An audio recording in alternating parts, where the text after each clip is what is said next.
Hello అందరికీ welcome back to my channel. ఈరోజు వీడియోలో చూపించినట్లు మీరు శారీస్ ఫోల్డింగ్ చేసుకున్నట్లయితే 1 ఇయర్ పాటు ఈ ఫోల్డింగ్స్ అనేది ఎక్కడికి పోవు. పర్ఫెక్ట్‌గా, నీట్‌గా అలానే ఉంటాయి. నార్మల్‌గా మనము శారీస్ ఫోల్డ్ చేస్తుంటాం కదా! అలా ఫోల్డ్ చేసుకున్న తర్వాత 4 లేయర్స్ వచ్చేటట్టు చూసుకోవాలి.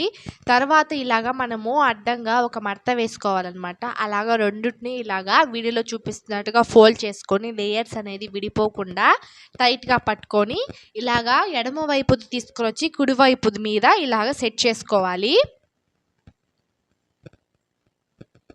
సెట్ చేసుకున్న తర్వాత మనకి ఒక ప్యాకెట్ అనేది ఫామ్ అవుతుంది.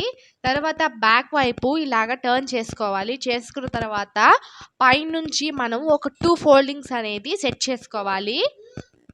ఇలాగా 2 ఫోల్డింగ్స్ చేసుకున్న తర్వాత దాన్ని బ్యాక్ సైడు టర్న్ చేసుకోవాలి. ఫోల్డింగు చిన్నది చేసుకుంటే మనకి శారీ అనేది లుక్కు బావుంటుంది.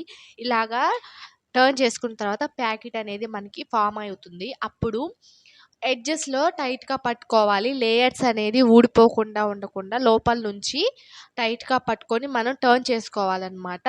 అటువైపున, ఇటువైపున 2 వైపులా మనము ఎడ్జెస్ టైట్‌గా పిడికిలితోటి గట్టిగా పట్టుకొని మనము శారీ అనేది టర్న్ చేసుకోవాలి. వీడియోలో చూపిస్తున్నట్టుగా చూస్తున్నారు కదా! ఇలా టర్న్ చేసుకున్న తర్వాత మనకి శారీ ఫోల్డింగ్ అనేది ఫినిష్ అయిపోయినట్లే.